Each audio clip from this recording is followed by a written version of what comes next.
Hello students, आज हम start करने जा रहे हैं क्लास 12 इनऑर्गेनिक का एक नया चैप्टर का नाम है principle of extraction of metals. Okay, तो ये जो मेटल्स होते हैं वो हमारे जो नेचर में कैसे रहते हैं।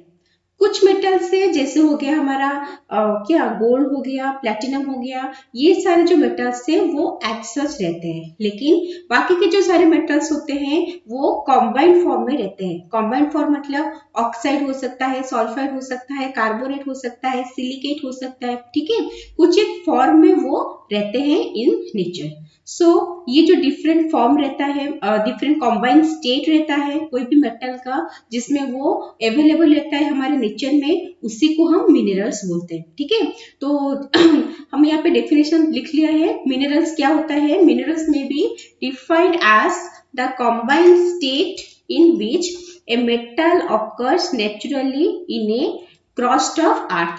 अर्थ के क्रस्ट में एक कॉम्बाइंड स्टेट में जब मेटल रहता है उसको हम बोलते हैं मिनरल्स। ठीक है, नेक्स्ट ये जो मिनरल्स रहता है इसमें मेटल से एक कॉम्बाइंड स्टेट में है, ऑक्साइड, सल्फाइड, सिलिकेट, कार्बोनेट ऐसे कॉम्बाइंड स्टेट में है। बट इन एसोसिएशन और क्या रहता है, उसमें कुछ इम्प्योरिटीज भी रहते हैं। ठीक है, वो जो इम्प्योरिटीज है किसमें, हमारे मिनरल्स में, हमारे जो मेटल्स है उसके साथ, उसको हम बोलते हैं गैंग और मैट्रिक्स। ठीक है, आया समझ में? मेटल किस फॉर्म में रहता है? कॉम्बाइंड स्टेट में रहता है, जिसको हम मिनरल्स कहते हैं। और मिनरल्स में इन एडिशन कुछ एक्स्ट्रा इम्प्योरिटीज भी रहते हैं, जिसको हम गैंग और मैट्रिक्स कहते हैं। ओके, अच्छा, और ये जो मेटल्स है जो रहता है कॉम्बाइंड स्टेट में, जिससे हम प्रॉफिटेबली और कॉन्वीनियंटली मेटल को एक्सट्रैक्ट कर सकते हैं, उसको हम ओर कहते हैं। ठीक है, सो और क्या होता है? और एक ऐसा चीज है जिसमें से हमें मेटल को एक्सट्रैक्ट करना है, हमें वहां से मेटल मिलेगा, हमें मेटल वहां से निकालना है। ठीक है, लेकिन जो एक्सट्रैक्शन करेंगे वो प्रॉफिटेबली होना चाहिए। ठीक है, मतलब हमारा बहुत ज्यादा अगर उसमें क्या होगा, खर्चा बहुत ज्यादा होगा और बहुत स्मॉल अमाउंट ऑफ हमें मेटल मिलेगा, तो वो हमारा कुछ काम का नहीं है। ठीक है, तो हम ऐसा और सिलेक्ट करेंगे जिससे हमें क्या कम बजट में प्रॉफिटेबली, बहुत कॉन्वीनियंटली हमें ज्यादा मेटल मिल सकता है। ठीक है, और जिससे हमें वो मेटल मिलेगा उसको हम क्या कहते हैं? उसको हम ओर कहते हैं। ओके, तो आया समझ में? क्लियर है? मिनरल क्या होता है, गैंग क्या होता है, ओर्स क्या होता है। यहाँ पे एक बहुत इंपॉर्टेंट चीज है। क्या है वो इंपॉर्टेंट चीज? कि जितने भी ओर्स होते हैं वो सारे मिनरल्स होते हैं। ठीक है, क्योंकि ओर्स में क्या है, ओर्स से हम मेटल को एक्सट्रैक्ट करते हैं, तो सारे ओर्स जो है वो मिनरल्स होते हैं, बट सारे मिनरल्स जो होते हैं वो ओर्स नहीं होते। ओके, ये बहुत ही इंपॉर्टेंट चीज है जिसे आप लोगों को याद रखना है। ओके, आए समझ में सबको? चलो इसका स्क्रीनशॉट ले लो। हो गया? नेक्स्ट, काफी सारे मेटल से जो हमें ओर के फॉर्म में मिलते हैं, तो ओर के फॉर्म में जो मिलते हैं उनमें क्या होता है वो एक कॉम्बाइंड फॉर्म में होता है। ठीक है, तो यहाँ पे हमने क्या क्या मेटल से, क्या क्या ओर से, और वो उसका कॉम्पोजिशन क्या है उस ओर का, मतलब वो मेटल जो है वो कैसे कॉम्बाइंड स्टेट में है, किसके साथ कॉम्बाइंड करके है, ये सारा हमने यहाँ पे लिख लिया है। कॉपर, कॉपर जो होता है मेटल, वो कॉपर मेटल ओर के फॉर्म में कैसे मिलता है? कॉपर पायराइट के फॉर्म में मिलता है, जिसका कॉम्पोजिशन होता है CuFeS2, और क्यूप्राइट के फॉर्म में भी मिलता है, जिसका कॉम्पोजिशन है Cu2O। नेक्स्ट, मालाचीट, जिसमें CuCO3 dot CuOH whole two form में रहता है। Copper glance Cu2S। Okay, copper का ये सल्फाइड फॉर्म में, ये फॉर्म में हमें कॉपर डिफरेंट ओर के फॉर्म में मिलता है। ओके, तो इनमें से हम किसी से भी कॉपर मेटल का एक्सट्रैक्शन कर सकते हैं। ठीक है, नेक्स्ट मेटल है आयरन। आयरन हमारे haematite, magnetite, iron pyrite, siderite ऐसे डिफरेंट ओर्स के फॉर्म में रहता है। हेमाटाइट में उसका कॉम्पोजिशन जो है वो है Fe2O3, मैग्नेटाइट में Fe3O4, आयरन पायराइट्स, पायराइट्स मतलब वो सल्फाइड ओर को रिप्रेजेंट करता है, आयरन का सल्फाइड है। सिडेराइट FeCO3 आयरन का कार्बोनेट है। सो ये डिफरेंट फॉर्म ऑफ आयरन का ओर्स है। ओके, नेक्स्ट आता है हमारा एल्यूमिनियम। एल्यूमिनियम हमें बॉक्साइट के फॉर्म में मिलता है और काओलिनाइट के फॉर्म में भी मिलता है। अगर बॉक्साइट के फॉर्म में मिलता है तो उसका कॉम्पोजिशन क्या रहता है, Al2O3.2H2O, ठीक है। और काओलिनाइट के फॉर्म में रहता है तो Al2OH4.Si2O5, ठीक है। तो ये हो गया हमारा एल्यूमिनियम का डिफरेंट ओर और उसका केमिकल कॉम्पोजिशन। ओके, आया समझ में सबको? ये सबको बहुत अच्छे से याद रखना है, ठीक है। अभी इसका स्क्रीनशॉट ले लो, फिर नेक्स्ट स्लाइड में पढ़ेंगे। हो गया?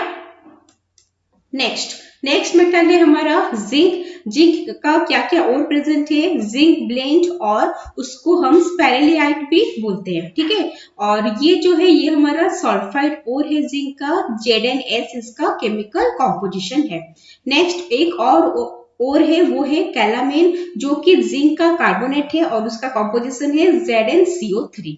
जिंक के बाद जो नेक्स्ट मेटल हमने लिया है वो है सिल्वर। सिल्वर का क्या क्या और से अवेलेबल है, आर्जेंटाइट एंड हॉर्न सिल्वर। आर्जेंटाइट जो है वो सल्फाइड फॉर्म है, Ag2S उसका कॉम्पोजिशन है। और हॉर्न सिल्वर जो है वो क्लोराइड फॉर्म है, AgCl उसका केमिकल कॉम्पोजिशन है, ठीक है। और लेड है, लेड का जो सबसे ज्यादा अवेलेबल रहता है और वो होता है गैलेना, जो कि लेड का सल्फाइड होता है और उसका केमिकल कॉम्पोजिशन है PbS। ओके, तो ये था हमारा डिफरेंट मेटल्स, उसके ओर्स और उसका केमिकल कॉम्पोजिशन, ठीक है। आए सबको समझ में? चलो इसका स्क्रीनशॉट ले लो। हो गया?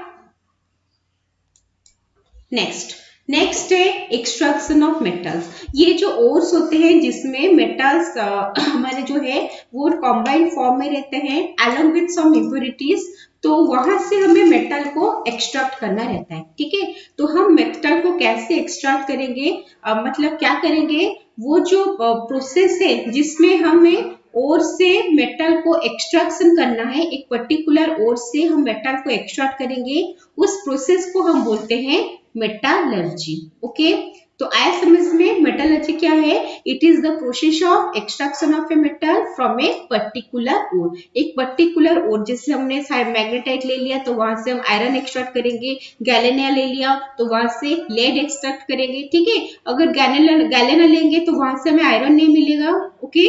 और हेमाटाइट मैग्नेटाइट लेंगे तो वहां से हमें क्या होगा, लेड नहीं मिलेगा। आया समझ में? नेक्स्ट है ये जो एक्सट्रैक्शन ऑफ मेटल होगा, और से हम पर्टिकुलर मेटल को एक्सट्रैक्ट करेंगे तो उसमें क्या क्या स्टेप्स हमें फॉलो करना पड़ता है, ठीक है। वो जो है 4 डिफरेंट स्टेप्स है। फर्स्ट स्टेप है हमारा crossing and grinding of ore, second है concentration of ore, third isolation of the metal, fourth purification और रिफाइनिंग ऑफ द मेटल। तो ये 4 डिफरेंट स्टेप्स से जो हमारा मेटलर्जिकल ऑपरेशन है, मेटलर्जिकल ऑपरेशन मतलब ये जो जनरल प्रोसीजर होता है जिसमें से हमें मेटल को एक्सट्रैक्ट करना पड़ता है, जिसको यूज करके हम मेटल एक्सट्रैक्ट करते हैं, ठीक है। ये 4 डिफरेंट प्रोसेस है। अभी ये सारे प्रोसेस को हम 1 बाय 1 स्टडी करेंगे, ओके। आया सबको समझ में क्या हो रहा है यहाँ पे? चलो इसका स्क्रीनशॉट ले लो। ओके, हो गया? नेक्स्ट है सबसे पहला वाला जो मेथड है, प्रोसेस है, वो है हमारा crossing and grinding of ore. तो ये क्रॉसिंग एंड ग्राइंडिंग क्या होता है? क्रॉसिंग मतलब जो बिग लॉम्प्स ऑफ ओर्स होते हैं उसे हमें स्मॉल पीसेस में कन्वर्ट करना रहता है, ठीक है। तो process of conversion of big lumps of ores into small pieces, उसको हम बोलते हैं क्रॉसिंग।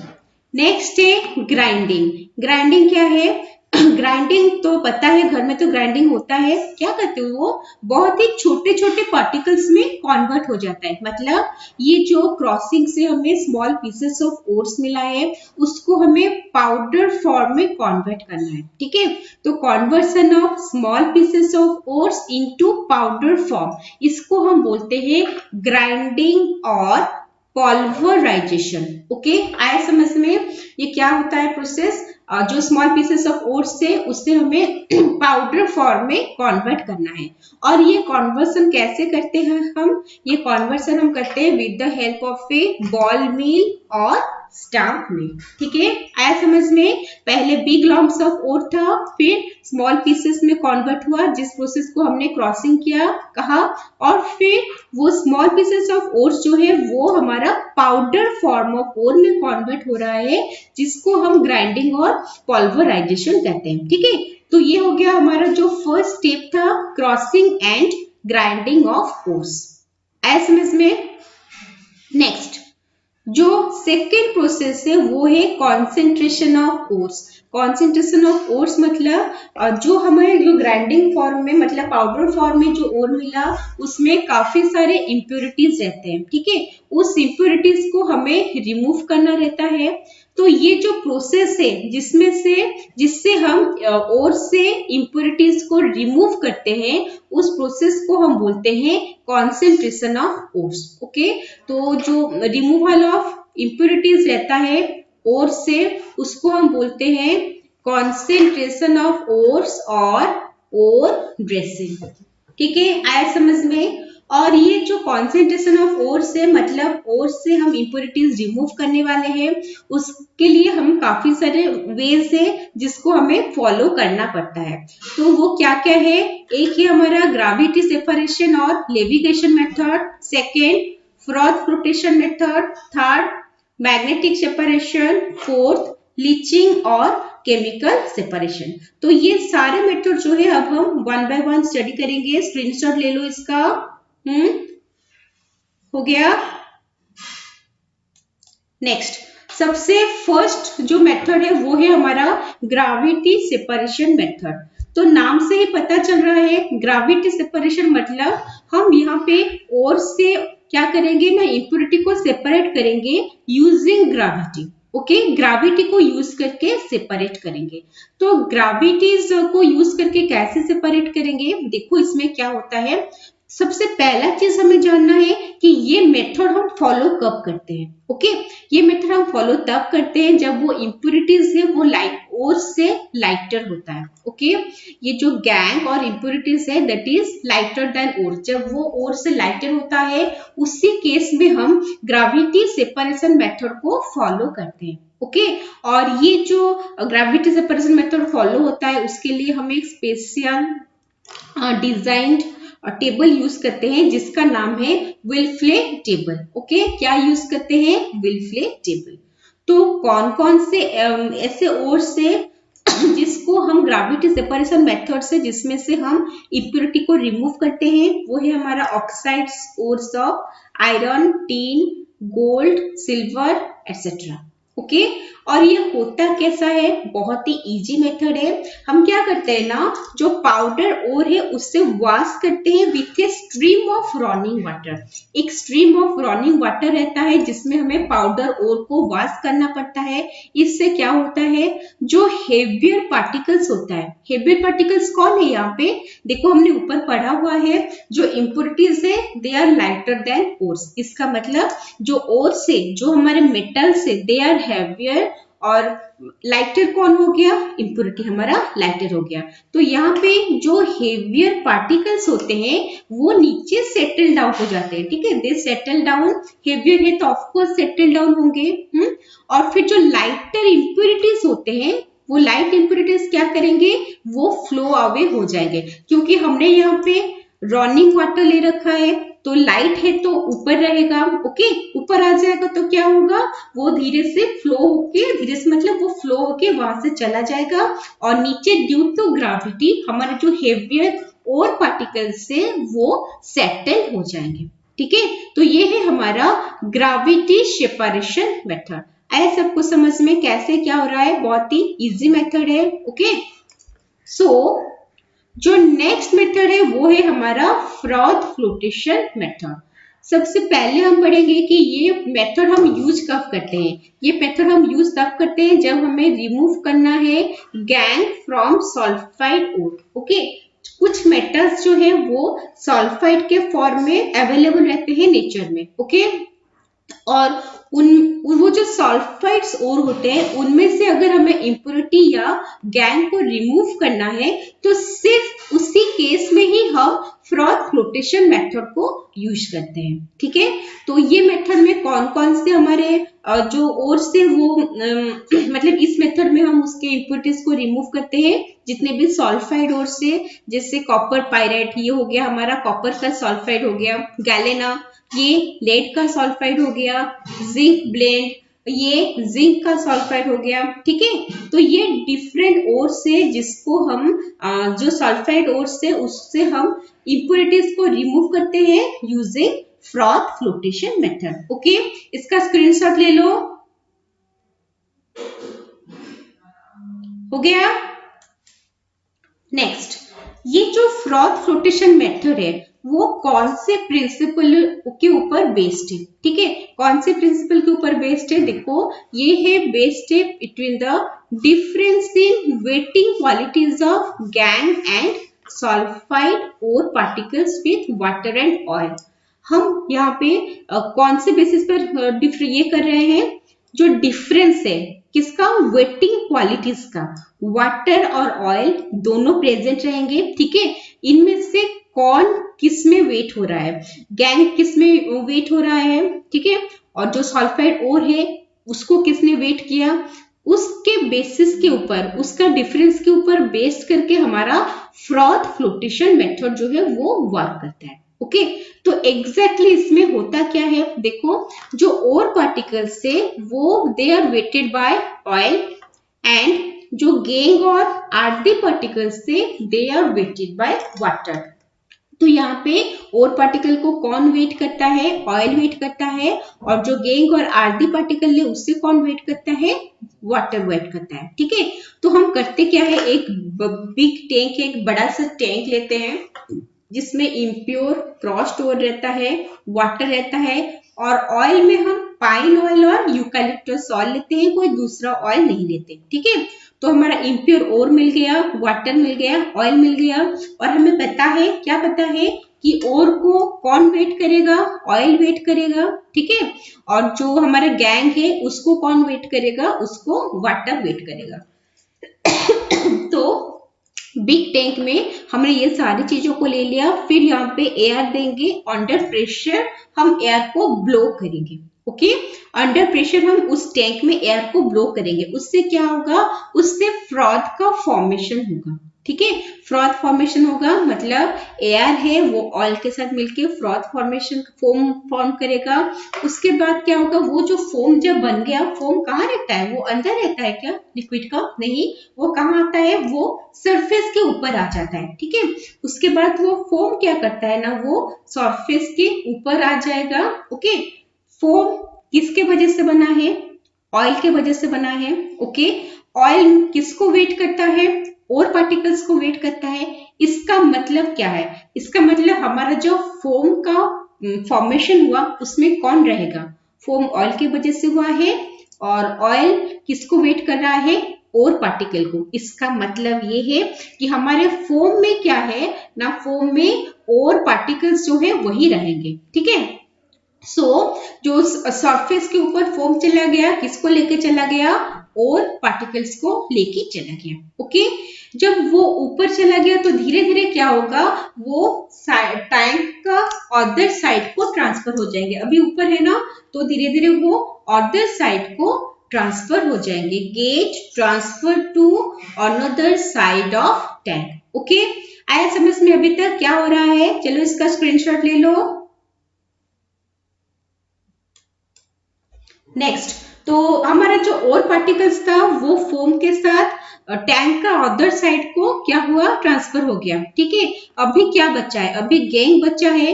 गैंग को कौन वेट करेगा, वाटर वेट करेगा, ठीक है। तो ये गैंग जब वाटर को वेट करेगा तो वो क्या करेंगे ना, नीचे टैंक के बॉटम में वो सेटल डाउन हो जाएंगे। ओके, तो हमारा जो इम्प्योरिटीज था वो नीचे रह गया, और जो और पार्टिकल्स था जिसने ऑयल के साथ मिलके जो फोम फॉर्मेशन हुआ है वो टैंक का ऊपर से जाके दूसरे साइड में कलेक्ट हो गया। ओके, इसी तरह अगर हम और पार्टिकल्स को रिपीटेडली वॉश करेंगे तो हमें इम्प्योरिटीज जो है वो फ्री हो जाएगा, ठीक है। अगर हम रिपीटेडली वॉश करेंगे तो गेट फ्री फ्रॉम इम्प्योरिटीज, बार बार करने से ऐसा होते होते इम्प्योरिटीज नीचे सेटल होता जाएगा, ऐसे करते करते पूरा फ्री हो जाएगा। ओके, नेक्स्ट और दो टर्म है जिसके बारे में जानना हमें बहुत जरूरी है। क्यों?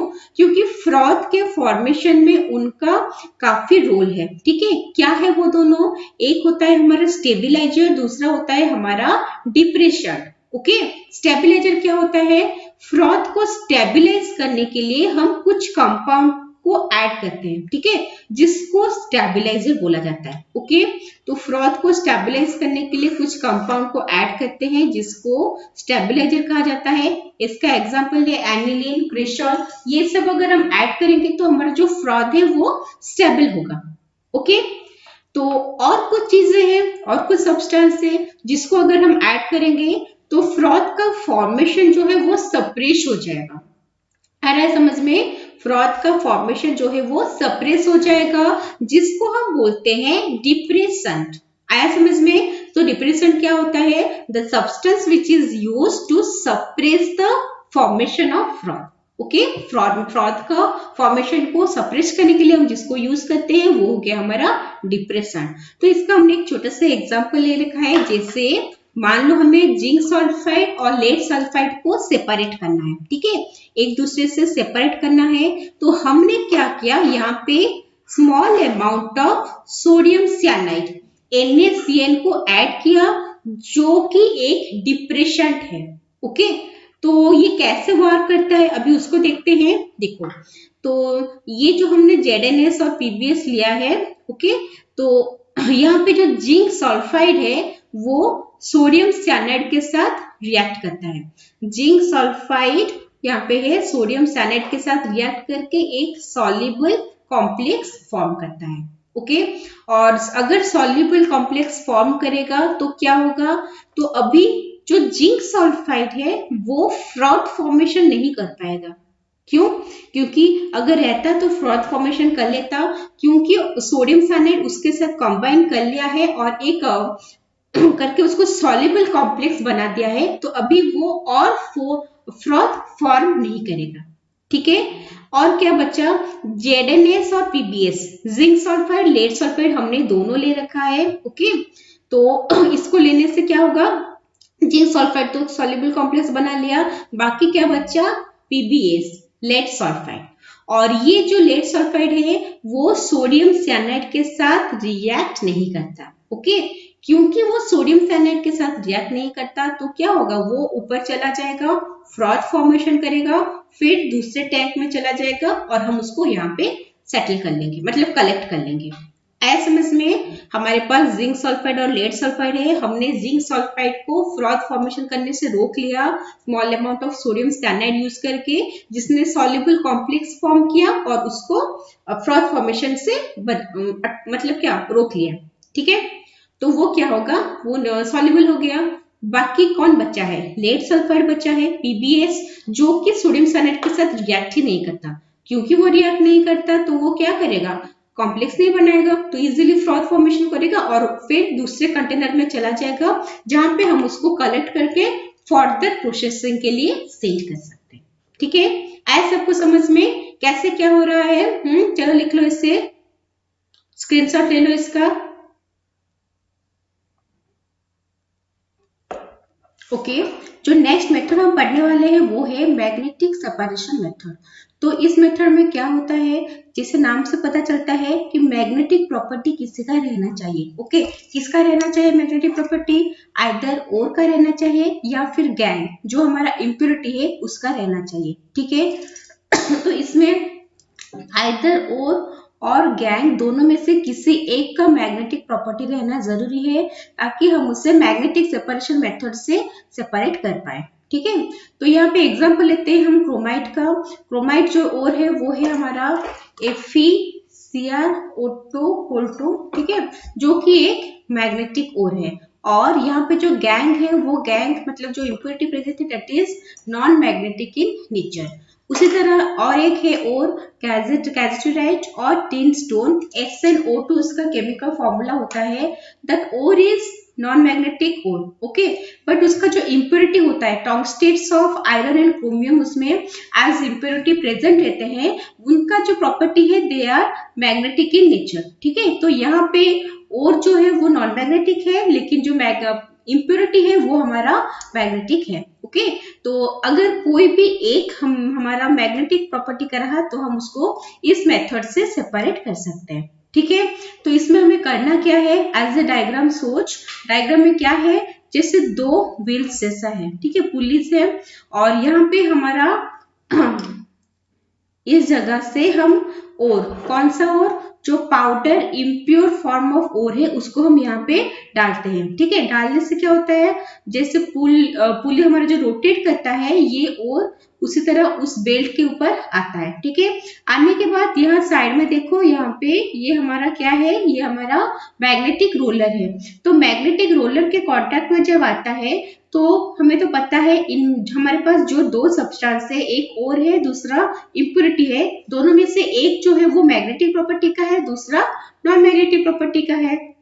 तो इनमें से जो भी मैग्नेटिक प्रॉपर्टी का है वो ऐसे लेफ्ट साइड में एक हीप फॉर्मेशन करता है। ठीक है, क्योंकि वो मैग्नेटिक रोलर है तो अट्रैक्टिव होता है, तो उसके पास से लेफ्ट साइड में वो एक हीप फॉर्मेशन करता है। ओके, लेकिन जो वाला part non magnetic property carry करता है वो क्या करता है, वो रोलर से थोड़ा डिस्टेंस में आके वहां पे हीप का फॉर्मेशन करता है। ठीक है, इसी तरह हमारा जो मैग्नेटिक प्रॉपर्टी और नॉन मैग्नेटिक प्रॉपर्टी वाले जो ओर और इम्प्योरिटीज है उससे हम इस तरह से क्या कर सकते हैं, अलग कर सकते हैं। ओके, आया समझ में यहाँ पे क्या हो रहा है, कुछ नहीं है, बहुत ही इजी चीज है। ठीक है, चलो स्क्रीनशॉट ले लो इसका,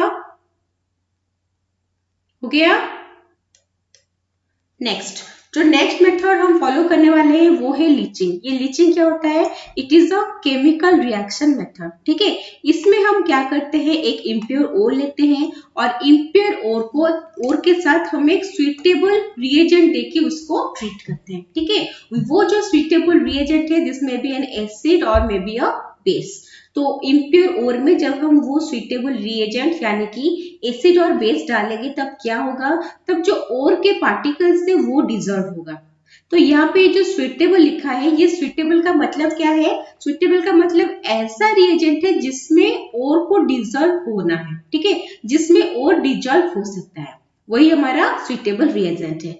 तो उसमें क्या होगा, जो और पार्टिकल्स से वो हमारा डिजॉल्व हो जाएगा। ओके, लेकिन जो गैंग है वो रिएक्ट नहीं करेगा, किसके साथ, उस रिएजेंट के साथ गैंग रिएक्ट नहीं करेगा, क्योंकि और जो है वो डिजॉल्व हो चुका है। तो हम अभी स्वीटेबल मेथड यूज करके और को रिमूव कर सकते हैं। ओके, आया समझ में, इसमें से हमने क्या किया, इम्प्योर ओर था जो उसमें उसको डिजॉल्व किया, डिजॉल्व करके उसको हमने सेपरेट कर दिया। ठीक है, तो ऐसा कौन कौन से केस में होता है, क्या क्या एग्जांपल्स है, जैसे बॉक्साइड ओर हो गया Al2O3.2H2O, इसमें एक इम्प्योरिटी रहता है, जो इम्प्योरिटी का नाम है आयरन ऑक्साइड। ओके, तो यहाँ पे क्या करते हैं हम लोग, हमें तो क्या करना है, ऐसा रिएजेंट रिएजेंट हमें चूज करना है जिसमें बॉक्साइड डिजॉल्व हो सकता है।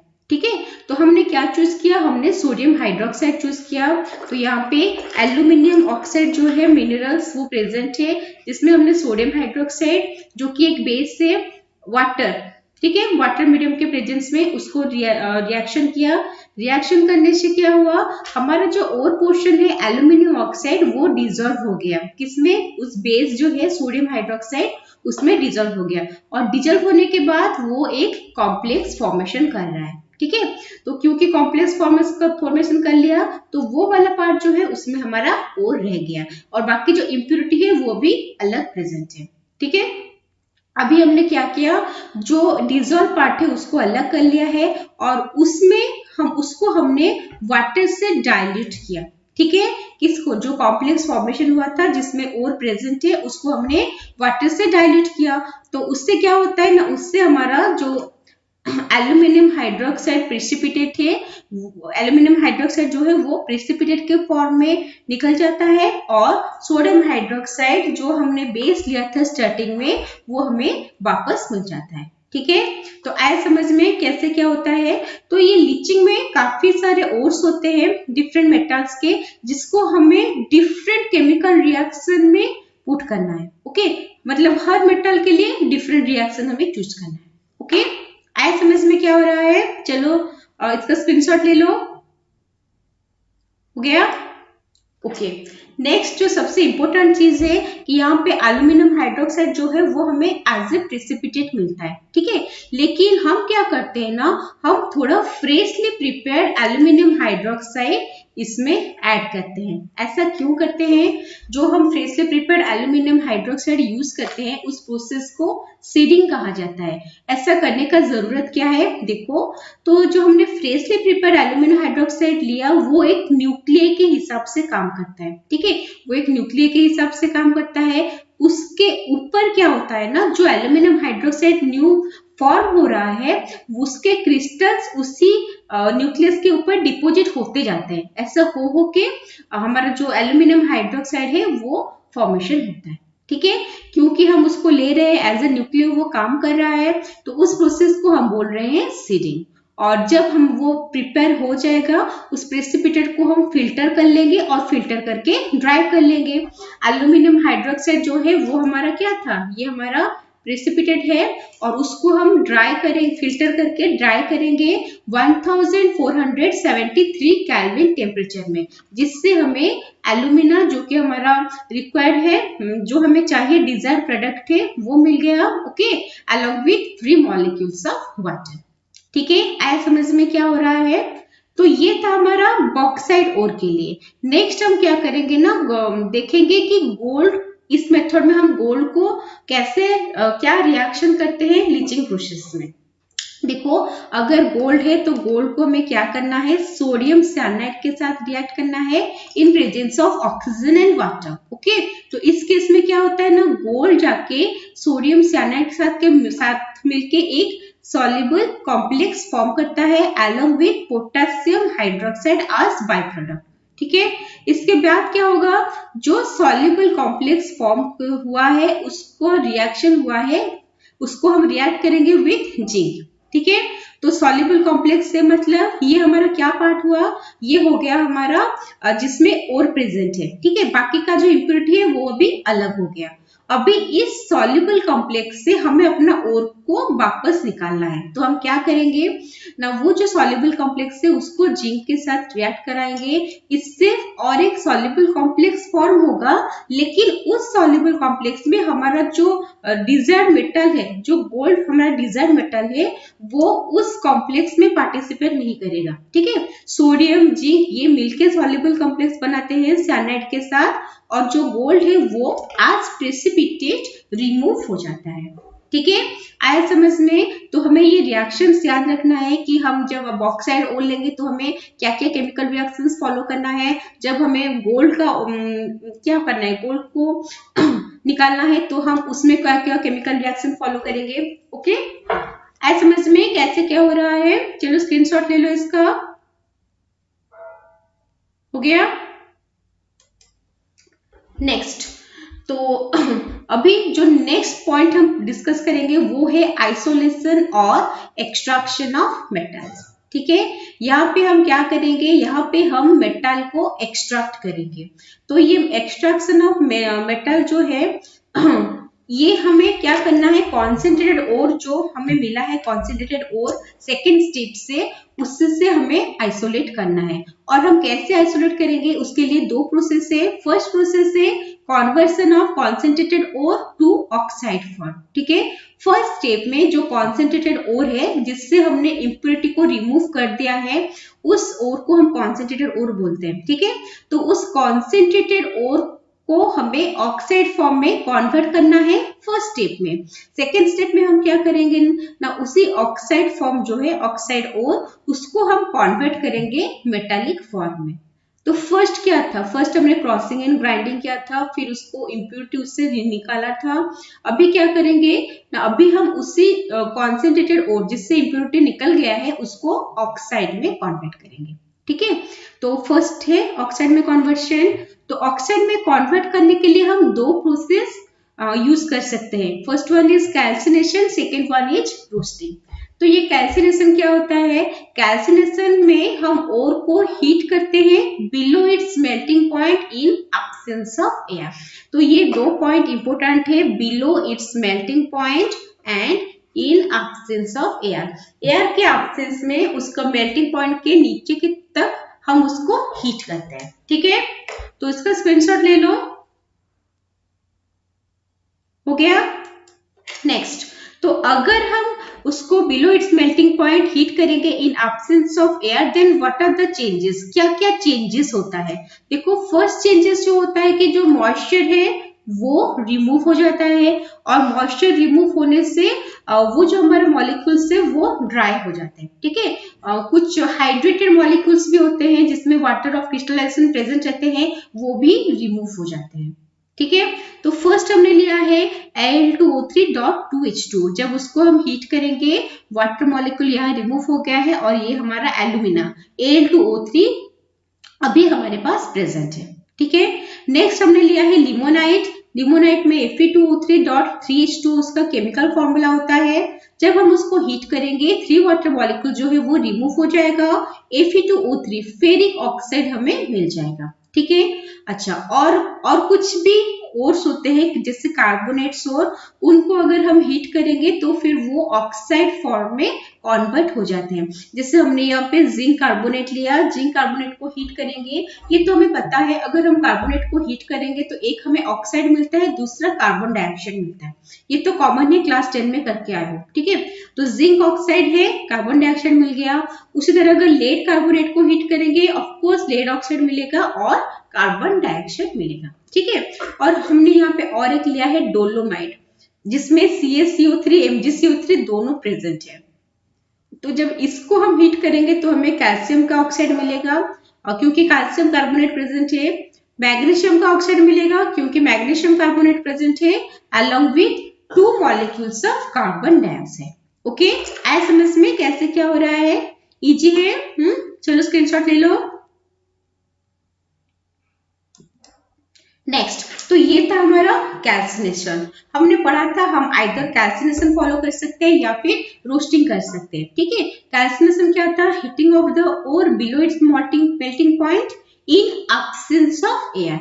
बट रोस्टिंग में भी वही सेम चीज हो रहा है, यहाँ पर भी हम ओर को हीट करेंगे below its melting point but with access of air. Air जो है वो एक्सेस अमाउंट में प्रेजेंट रहेगा। ठीक है, सो ड्यू टू रोस्टिंग क्या क्या चेंजेस होता है, अगर कोई ऑर्गेनिक मैटर प्रेजेंट है तो वो डिस्ट्रॉय हो जाता है। ठीक है, और इम्प्योरिटीज ऑफ नॉन मेटल्स, कोई भी नॉन मेटल का इम्प्योरिटी रहता है अगर, जैसे सल्फर हो गया, आर्सेनिक हो गया, फॉस्फोरस हो गया, they are converted into volatile oxides. वो वोलेटाइल ऑक्साइड्स में कन्वर्ट हो जाते हैं जो कि इजीली रिमूव हो जाते हैं। ठीक है, तो यहाँ पे हमने एग्जांपल लिया है सल्फर का, जो एसिड के फॉर्म में सल्फर अवेलेबल रहता है, उसको oxygen in presence of air है ना, एक्सेस एयर, एयर मतलब हम यहाँ पे ऑक्सीजन को ही मान के चल रहे हैं, क्योंकि हमारा जो काम है, जो रिएक्शन होगा वो ऑक्सीजन के साथ ही होगा। ठीक है, तो सल्फर एसिड ऑक्सीजन के साथ रिएक्ट करता है तो SO2 होता है, जो कि गैस के फॉर्म में रिमूव हो जाता है। उसी तरह फॉस्फोरस, वो भी ऑक्सीजन के साथ P4O10 फॉर्मेशन करता है, वो भी रिमूव होता है। आर्सेनिक भी ऑक्सीजन के साथ ऑक्साइड फॉर्म करके रिमूव हो जाता है। ठीक है, ये सारे जो ऑक्साइड्स है they are volatile oxides. Next क्या है, अगर कोई सल्फाइड्स ऑफ ओर प्रेजेंट है तो वो भी ऑक्साइड में कन्वर्ट हो जाते हैं। क्यों, क्योंकि तो हमने ऑक्सीजन दे के ही उसको हम हीट कर रहे हैं, तो ऑक्साइड में तो कन्वर्ट होना बनता है। ठीक है, तो जिंक सल्फाइड है, जब वो ऑक्सीजन के कांटेक्ट में आएगा वो जिंक ऑक्साइड देगा और सल्फर डाइऑक्साइड देगा। उसी तरह जब लेड सल्फाइड को हीट करेंगे, रोस्टिंग करेंगे, तो वो भी लेड ऑक्साइड देगा और सल्फर डाइऑक्साइड देगा, मतलब ऑक्साइड में कन्वर्ट होगा। और क्योंकि वहां पे सल्फाइड प्रेजेंट है तो उसको भी तो निकलना है, तो वो किस फॉर्म में निकलेगा, सल्फर डाइऑक्साइड फॉर्म में निकलेगा। ओके, आए समझ में कैसे क्या हो रहा है। स्क्रीनशॉट ले लो इसका। हो गया। नेक्स्ट, अगर small amount of sulphide present रहता है तो वो सल्फेट में भी कन्वर्ट हो जाता है। ठीक है, तो जिससे सल्फाइड मतलब वही जिंक सल्फाइड और लेड सल्फाइड हम ले रहे हैं, जिंक सल्फाइड अगर है तो वो ऑक्सीजन के साथ में आके जिंक सल्फाइड बना देता है।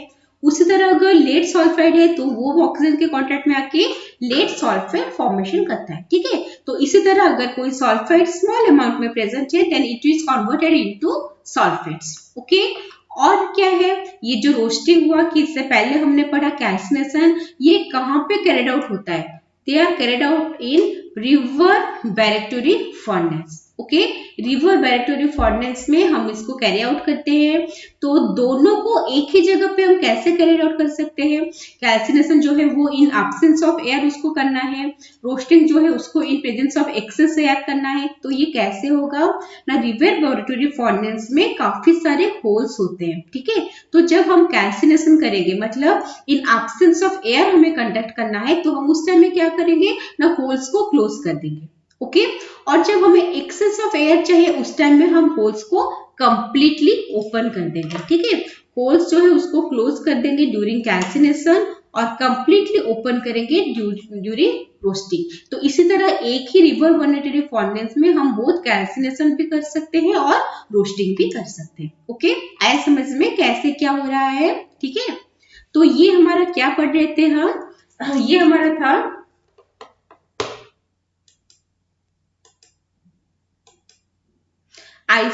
कॉन्वर्शन of concentrated ore to its oxide form. जो कॉन्सेंट्रेटेड ओर था वो ऑक्साइड फॉर्म में कॉन्वर्ट हो रहा था, ठीक है। नेक्स्ट हम क्या पढ़ेंगे, वो तो ऑक्साइड में कॉन्वर्ट हो गया। नेक्स्ट हम पढ़ेंगे conversion of oxides to metallic form. जो मेटल का ऑक्साइड हमें मिला, कहाँ से मिला, कैल्सिनेशन या रोस्टिंग से जो मेटल का ऑक्साइड हमें मिला, अभी वो ऑक्साइड को हम मेटल में कन्वर्ट करेंगे, ठीक है। तो ये जो कन्वर्सन है वो कैसे होगा, मेटल ऑक्साइड्स मेटल में कैसे फॉर्म होंगे, वो होंगे विथ, हम उसको रिएक्ट कराएंगे आइदर विथ कोक और विथ सम अदर मेटल। हम कोक को यूज करेंगे या फिर कुछ दूसरे मेटल को यूज करेंगे जिससे ये हमारा हो जाएगा। ओके, स्क्रीनशॉट ले लो। नेक्स्ट, जैसे जिंक ऑक्साइड हुआ, उसको हम कोक तो कार्बन ही होता है, ठीक है ना, कोक के साथ रिएक्ट करेंगे तो वो जिंक सेपरेट हो गया और कार्बन मोनोऑक्साइड गैस जो है वो रिमूव हो जाएगा। उसी तरह अगर हम क्रोमियम ऑक्साइड ले रहे हैं तो इस केस में हम क्या करते हैं ना, दूसरा मेटल लेते हैं एल्यूमिनियम, इससे एल्यूमिनियम का ऑक्साइड फॉर्म हो जाता है और क्रोमियम जो है वो हमें अलग से मिल जाता है। मतलब ऑक्साइड हमने लिया और वहां से हमें क्या मिला, हमें वहां से जो मेटल चाहिए था डायरेक्टली वो मेटल मिला। यहाँ पे जिंक ऑक्साइड से हमें जिंक मिल गया, क्रोमियम ऑक्साइड से हमें क्रोमियम मिल गया। हमने किसको यूज किया, आइदर कोक को यूज किया या फिर सम अदर मेटल यूज किया, ठीक है। लेकिन यहाँ पे एक चीज है कि हम यहाँ पे ये जो प्रोसेस होता है ये रिडक्शन होता है, क्योंकि ऑक्साइड है और नॉर्मल मेटल में कन्वर्ट हो रहा है, ठीक है। मतलब रिमूवल ऑफ ऑक्सीजन हो रहा है, तो रिमूवल ऑफ ऑक्सीजन क्या हो गया, ये तो हमारा रिडक्शन हो गया। तो जो रिडक्शन में हेल्प करता है हम उसको क्या कहते हैं, रिड्यूसिंग एजेंट कहते हैं, ठीक है। तो मतलब जो भी रिड्यूसिंग एजेंट हम यूज करते हैं दैट शुड बी पर्टिकुलर, एक पर्टिकुलर रिड्यूसिंग एजेंट ही हम यूज करते हैं। अगर हम बोलेंगे जिंक ऑक्साइड में हम एल्यूमिनियम लेंगे या फिर क्रोमियम ऑक्साइड में हम कार्बन लेंगे, तो हो सकता है कि ये रिएक्शन ना हो, ठीक है। तो कौन सा रिएक्शन होगा, कौन सा रिएक्शन नहीं होगा, मतलब which reaction is feasible and which reaction is not feasible, वो किसके ऊपर डिपेंड करता है, उसको हम एक्सप्लेन कर सकते हैं with standard free energy change concept, delta G not. इसके बारे में हम 11th में डिटेल पढ़ चुके हैं थर्मोडायनामिक्स चैप्टर में। स्टैंडर्ड फ्री एनर्जी चेंज वो एक गिब्स हेल्महोल्ट्ज इक्वेशन होता है, इसको भी पढ़े हुए हैं 11th में। जो गिब्स हेल्महोल्ट्ज इक्वेशन होता है, delta G not equal to delta H not minus T delta H not. जो डेल्टा जी नॉट है वो स्टैंडर्ड फ्री एनर्जी चेंज होता है, delta H not standard enthalpy change, T absolute temperature, delta S standard entropy change, randomness जो होता है entropy change. Okay, तो इस इक्वेशन में क्या होता है ना, जो डेल्टा जी नॉट का वैल्यू है that should be negative for a physical reaction, sorry feasible reaction. Okay, तो कोई भी रिएक्शन फिजिबल हो है कि नहीं हमें कैसे पता चलेगा, अगर डेल्टा जी नॉट का वैल्यू नेगेटिव है इसका मतलब वो रिएक्शन फिजिबल है। सो जो ऊपर के हम रिएक्शन लिए हैं, कार्बन की जगह अगर एल्यूमिनियम लेंगे या फिर एल्यूमिनियम की जगह पे वही कोक लेंगे तो क्या होगा, हम स्टैंडर्ड फ्री एनर्जी चेंज को चेक करेंगे। अगर उसका वैल्यू नेगेटिव आ रहा है इसका मतलब वो रिएक्शन फिजिबल होगा, अगर वैल्यू नेगेटिव नहीं आ रहा है इसका मतलब अगर वैल्यू पॉजिटिव आ रहा है तो that reaction is is not possible. Okay, आया समझ में कैसे क्या हो रहा है? चलो और स्क्रीनशॉट ले लो इसका।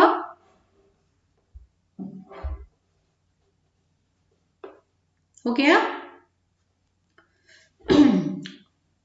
ओके, तो अपना आज का क्लास हम यहाँ पे खत्म करते हैं। नेक्स्ट क्लास में इसी चीज को हम कंटिन्यू रखेंगे, ठीक है?